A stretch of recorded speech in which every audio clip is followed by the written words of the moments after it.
susahnya itu, jadi benar-benar mesti kuat mental dalam artian tuh kita mungkin kerjanya bisa ya at least 15-20 jam gitulah per hari. Terus kita juga istilahnya mesti ketemu beberapa banyak klien dengan tipe orang yang berbeda-beda.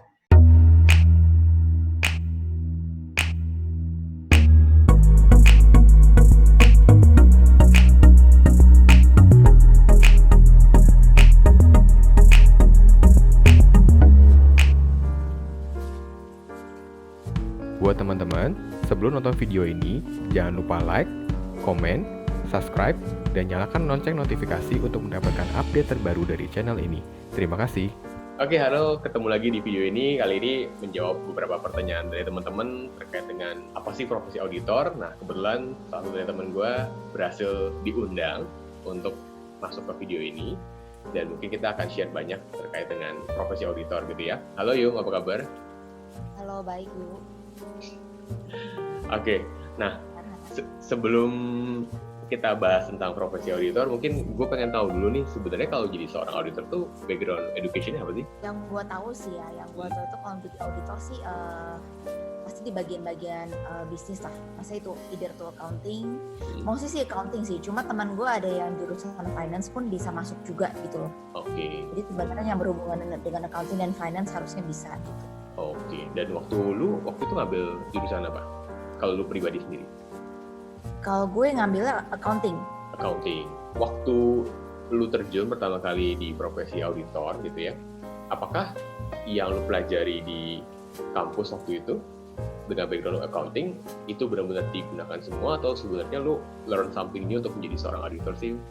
Sebenarnya pada saat gue kuliah itu sebenarnya nggak diajarin sih caranya nge-audit, maksudnya kayak diajarin kayak prosedur-prosedurnya lah ya gitu. Nah cuma basic accounting, jadi kan sebenarnya accounting sama auditing itu sebenarnya dua hal yang lumayan berbeda. Oke. Maksudnya kalau seandainya mau jadi auditor memang harus ngerti accounting. Cuma kalau mau jadi accountant nggak necessarily harus bisa ngaudit. Oke. Gitu. Jadi sebenarnya pada saat jadi auditor itu sebenarnya kita yang paling penting tuh ngerti basic-basic pencatatan sih. Ya sebenarnya seperti itu.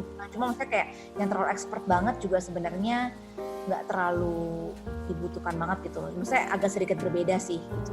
Oke.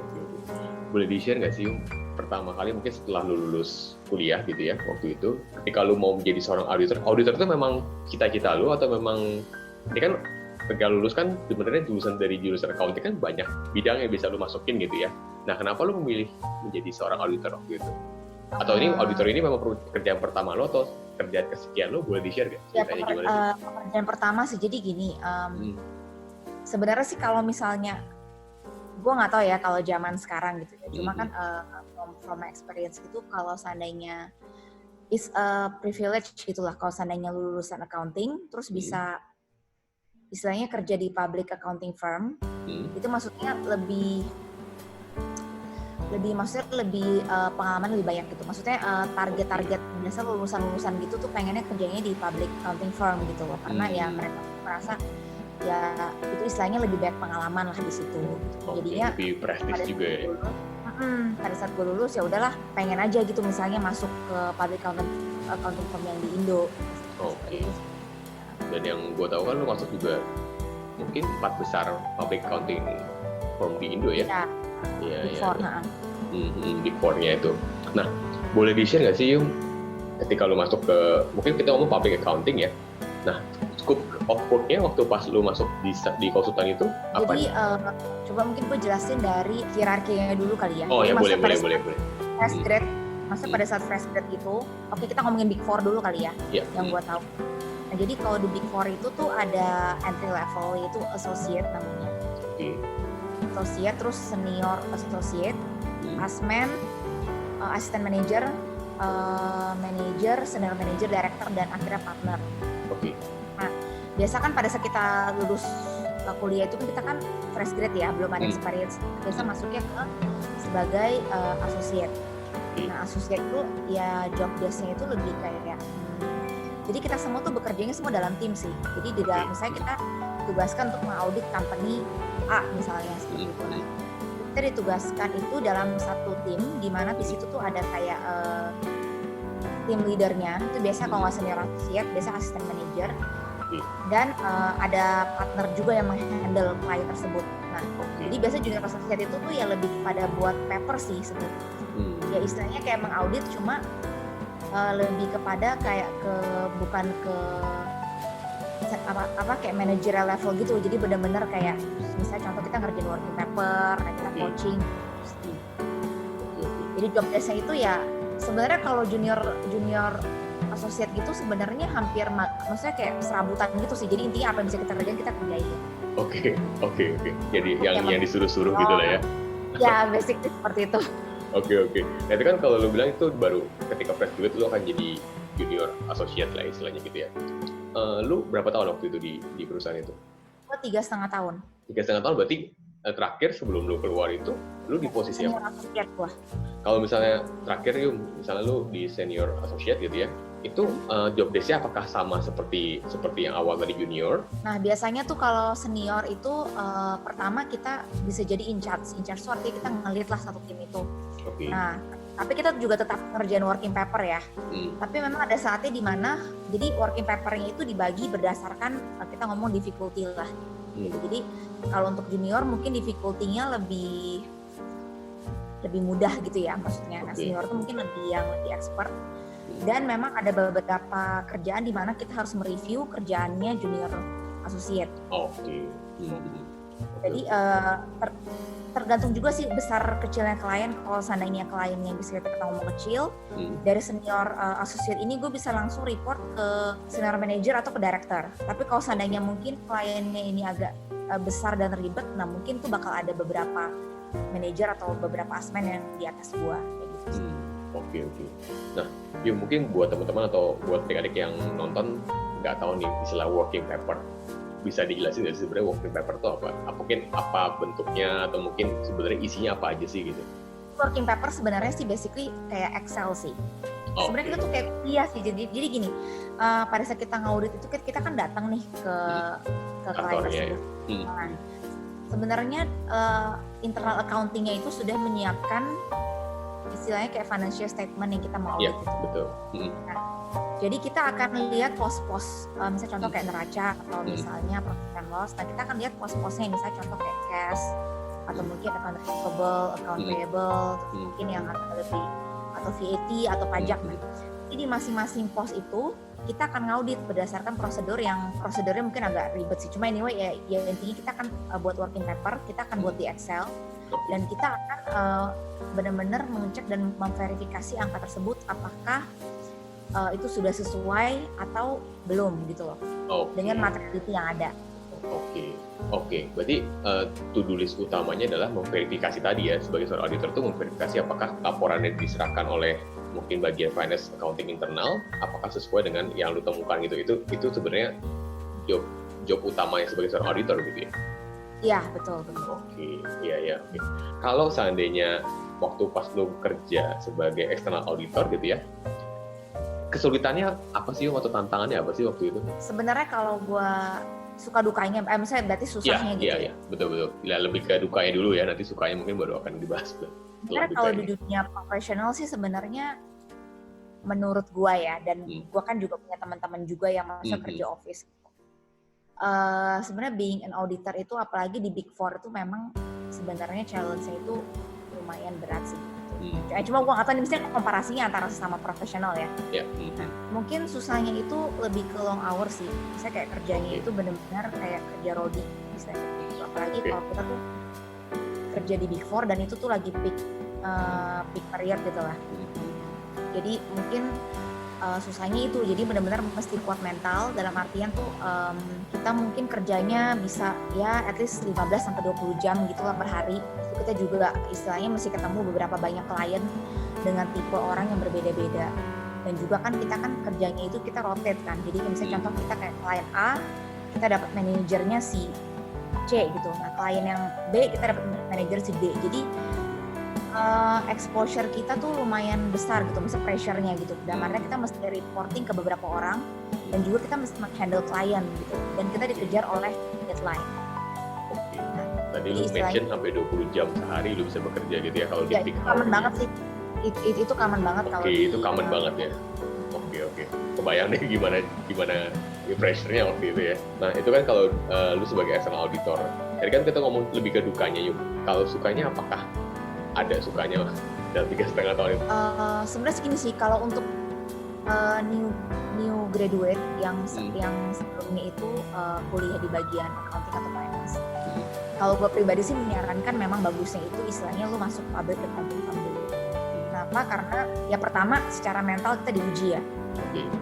Dari kerja yang luar biasa capek, tapi di balik itu tuh sebenarnya pertama tuh pasti ada experience yang banyak banget kita bisa dapetin.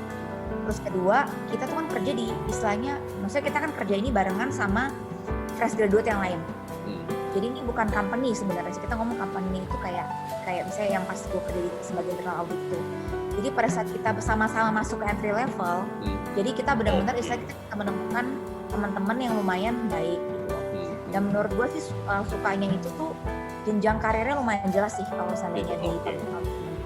Jadi kalau seandainya bisa kita kuat menghadapi segala macam lembur-lembur dan kecapekannya itu, maksudnya jenjang kita sampai ke managerial level itu lumayan jelas waktunya. Oke, boleh di-share nggak berapa waktu yang dibutuhkan dari mulai mungkin entry level sampai mungkin one of the top position gitu? Jadi gini, sebenarnya kalau yang gue consider one of the top position itu mungkin senior manager and up ya. Jadi senior manager habis itu kan selanjutnya kan jadi director, habis itu jadi partner. Jadi partner ya. Nah, kita ngomong misalnya dari junior associate sampai senior manager itu kalau seandainya lancar tuh mungkin butuh waktu ya mungkin 8 sampai 10 tahun lah. 8 sampai 10 tahun. Ya. Which is kalau seandainya misalnya fresh graduate around 21 kita kan biasanya kan around 30 or 31 harusnya sudah bisa mencapai SM. Senior manager ya. Lumayan muda lah ya untuk posisi yang lumayan itu. Nah cuma memang setahu gua itu pada saat kita sudah sampai di senior manager dan kita mau naik ke posisi director and partner itu memang tidak ada waktunya. Jadi maksudnya tidak ada waktu yang tepat waktu. Jadi berdasarkan performance kita sih. Performance dan kesempatan position itu dapat atau enggak gitu lah ya kira-kira ya. Ya berdasarkan ini juga opportunity juga. Opportunity. Oke. Nah, tadi lu masuk ke perusahaan itu 3,5 tahun. Nah, terus lu akhirnya memutuskan untuk resign dan masuk ke perusahaan sebagai internal auditor gitu ya. Kalau boleh di-share kenapa? Mungkin alasannya kan lu kan bilang tadi jenjang karirnya jelas nih. Nah, kenapa lu mungkin dalam waktu 3,5 tahun akhirnya lu mutusin oke, kayaknya gue harus resign dari perusahaan ini dan masuk ke perusahaan baru? Ya jadi kalau misalnya nggak bisa kenapa gue resign ya dan gue pindah gitu. Ya kalau to be honest sih offernya lebih bagus sih. Offer kita ngomong ya overall package. Pertama itu udah inevitable. Terus kedua memang kondisinya waktu itu gue memang mau merit. Jadi gue memang mau cari kerjaan yang lebih work life balance lah. Oke. Karena tadi lu sempat mention memang perusahaan itu ya kalau the big four kerja sampai 20 jam sehari itu common banget gitu ya. Pada saat peak period. Peak period. Oke. Nah, Yum, setelah lu 3,5 tahun di big four untuk perusahaan public accounting, nah lu kan memutuskan untuk pindah nih di perusahaan baru sebagai internal auditor. Ada beda nggak sih scope of work-nya antara tadi lu kerja sebagai external auditor dan untuk perusahaan dengan internal auditor? Scope of work-nya pasti jelas beda ya, karena kalau jadi gini sih sebenarnya yang gue paham itu internal audit tuh memang ada dua biasanya. Jadi pertama tuh yang pegang, kita ngomong keuangan lah, kita ngomong dalam artinya tuh angka lah yang kita pegang, atau yang kedua tuh yang kayak posisi yang kemarin gue ambil, itu kita tuh lebih kepada proses. Jadi kalau internal audit itu kan kita benar-benar lihatinnya angka, dan kita juga lihat itu berdasarkan materiality. Misalnya contoh nih, misalnya kita lihat nih, pada saat kita menemukan suatu kejanggalan atau kesalahan di angka financial statement tersebut, nah kita akan mengakses nih apakah angka tersebut atau kesalahan tersebut itu melebihi materiality atau tidak. Kalau seandainya tidak melebihi materiality, kita noted, cuma kita tidak laporkan. Misalnya kita tidak laporkan di audit report. Oke, berarti ada toleransinya sebagai auditor gitu ya? Kan, ya lihatnya itu dari angka berarti ya, lihat dari angka. Sedangkan kalau internal audit itu kita lebih pada proses. Jadi misalnya pada saat kemarin itu, gue kan kerja di perusahaan cigarettes kan, cigarettes company. Jadi yang kita lihat tuh benar-benar, dan di internal control audit itu kita tuh dibagi menjadi beberapa divisi. Jadi misalnya ada divisi yang megang proses production, ada divisi yang mungkin megang legal, ada mungkin divisi yang megang kayak gue tuh sales and marketing. Jadi kita benar-benar ngikutin proses sales and marketing dari initiation sampai selesai, dan kita benar-benar mencari what could go wrong istilahnya. Maksudnya kita mencari resiko dari proses tersebut gitu. Dan tidak ada materiality sih di situ. Jadi kita benar-benar hanya resultnya itu juga sama, kita akan keluarin kayak semacam report, cuma tuh lebih kepada suggestion dan juga recommendation dan perbaikan pada proses-proses yang sudah berjalan. So gue kalau internal auditor tuh nggak tahu ya, pengalaman gue dan yang gue dengar dari banyak pihak itu musuhnya orang-orang yang di dalam perusahaan ya. Iya sih.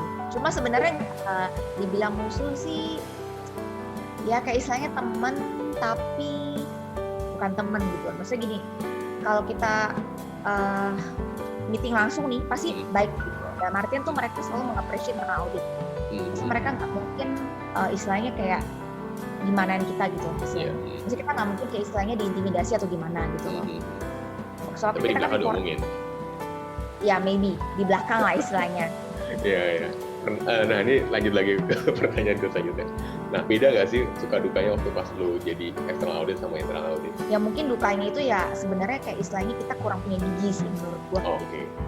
Cuma kalau di external audit itu kita istilahnya lebih better lah dalam artian bargaining power. Nah, tapi kalau seandainya sukanya ya mungkin lebih flexible hours, terus istilahnya ya lebih mempelajari proses gitu ya. Jadi istilahnya kalau ada orang kan yang nggak gitu suka dengan angka-angka, tapi mempelajari proses tuh kayak istilahnya kita baca cerita, terus kita cari tahu sih di mana sih loophole-nya cerita tersebut. Nah, itu kayak mungkin lebih menarik sih untuk sebagian orang. Oke.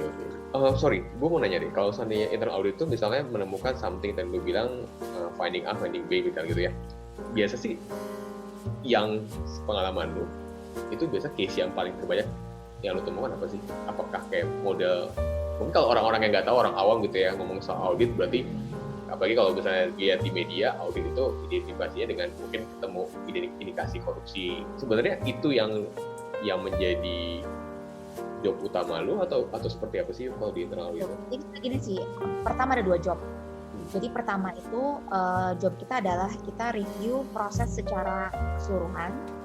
Terus kedua itu kita tuh konsultasi dalam artian pada saat company ini misalnya contoh nih, kan gue kan bekerja di under sales and marketing internal control kan. Jadi misalnya di bagian sales and marketing itu kita tuh mau mengadop sistem baru atau mungkin kita mau membeli aplikasi sesuatu lah yang baru gitu misalnya. Nah biasa dari timnya mereka itu akan konsultasi dulu ke kita untuk istilahnya kita review dulu gitu loh, apakah ada resiko di situ, lebih ke arah situ sih. Nah kedua itu kita mengaudit, which is kita berarti lihatnya ke belakang ya, yang tadi kita kan lihatnya ke depan kan. Iya. Kalau ke belakang tuh, nah biasanya yang kemarin gue lakuin itu kan gue akan pergi ke beberapa area sales office dalam setiap tahunnya, dan biasanya gue akan review nih kerjaan proses-prosesnya sih area sales office tersebut gitu loh. Jadi ya mungkin menemukan finding juga bisa, misalnya contoh kayak kemarin itu kita sempat memang menemukan finding ya, misalnya contoh ada yang istilahnya mencuri gitu loh, mencuri produk atau mungkin istilahnya tidak melaporkan beberapa produk seperti itu sih biasanya. Nah tapi biasanya tuh yang kita perbaiki itu bukannya dalam artian misalnya contoh nih, misalnya ketemu fraud lah misalnya, ketemu pencurian atau apa. Nah bukan berarti tuh kita tuh istilahnya langsung nge-cut atau gimana gitu. Jadi kita tuh benar-benar perbaikin prosesnya sih, lebih ke situ.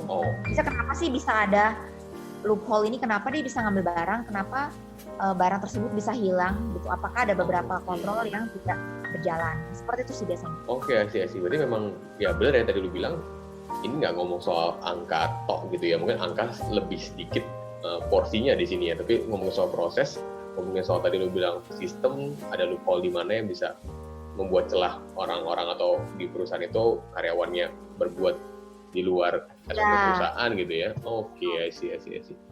Oke, paham. Mudah-mudahan yang nonton juga menjadi lebih paham gitu ya, kira-kira bedanya internal audit dan external audit, khususnya mungkin internal audit versi lu ya, maksudnya versi waktu pas dimana lu kerja di company lu kemarin gitu ya. Tapi mungkin bisa jadi di company lain bisa beda ya, maksudnya job desk-nya atau mungkin ya bisa beda-beda ya gitu ya. Oke. Nah, Yum, tadi kan lu udah sempet sounding sedikit soal offering gitu ya. Yang gua tahu mungkin di angkatan kita yang tahu kan, yang kita tahu kan kalau seandainya lulusan dari ekonomi lah ya, ngomong fakultas ekonomi, jadi auditor gitu ya di perusahaan public accounting, itu kan prestisnya wow banget nih. Nah, sebanding nggak sih sama offering salary-nya? Sebenarnya sih kalau dibilang sebanding, misalnya di-compare dengan opportunity yang ada gitu ya. Menurut gue sih lumayan sebanding. Maksudnya gini, dalam artian dulu kan pada saat gue cari kerja, itu kan gue sempat cari untuk fresh grade itu kan, kalau jurusan ekonomi kan bisa tuh masuknya misalnya ke public accounting firm atau company, atau misalnya kayak small accounting. Lebih bagus secara offering, lebih bagus public accounting firm sih menurut gue. Sama-sama fresh grade ya. Mungkin kalau dibandingin misalnya contohnya banyak juga ya temen gue yang kemarin ngambil MT di bank-bank, itu memang menurut gue sih lebih bagus offernya. Cuma memang gitu. Setahu gue ya, cuma memang setahu gue MT itu ada kontraknya atau sesuatu gitu lah. Jadi lebih MT kan juga ada jangka waktunya kan, maksudnya ya tadi lu bilang kontrak itu kan, kalau seandainya memang di luar itu habis lu ada evaluasi lagi dan lu emang nggak bisa lanjut ya udah cut di situ kan. Cuma setahu gue sih offeringnya pada saat entry level lebih bagus katanya begitu. Cuma ya mungkin nggak enaknya mungkin teman gue mungkin waktu itu ada yang masuk MT di bank, cuma ditempatinnya kayak di kota lain gitu dan nggak punya. Ya betul-betul di luar Jakarta atau di luar Jawa gitu ya. Oke, buat teman-teman mungkin sampai saat ini ya Yum ya, kan maksudnya kita bahas case-nya mungkin pas lu kan mungkin berapa tahun yang lalu gitu ya. Tapi untuk sampai saat ini juga untuk ya harusnya masih oke ya. Jadi buat teman-teman mungkin yang passion di bidang ekonomi, terus mungkin goals-nya menjadi seorang auditor, mungkin kerja di company Big Four ya. Kalau misalnya gue sih pertama kali entry level tuh bagus banget sih, maksudnya dalam artian gini. Bisa begitu kita misalnya udah kerja sampai taruhlah misalnya kita kan sesuai dengan jenjang karirnya yang ada, bisa kita kerja kalau kuat bertahanlah sekitar 5-6 tahun. Itu kita udah di posisi misalnya assistant manager atau manager. Nah, pada saat kita pindah ke company atau kita pindah ke kayak private company gitu, posisi yang kita dapat itu bisa lebih tinggi. Jadi misalnya kita waktu itu kita kerja, kita masuk di company, ya kita ngomong lah misalnya company apa sih, misalnya jualan makanan atau company apa gitu ya misalnya. Nah, untuk mencapai posisi tersebut, misalnya kita mencapai posisi manager tuh butuh waktu kan yang panjang.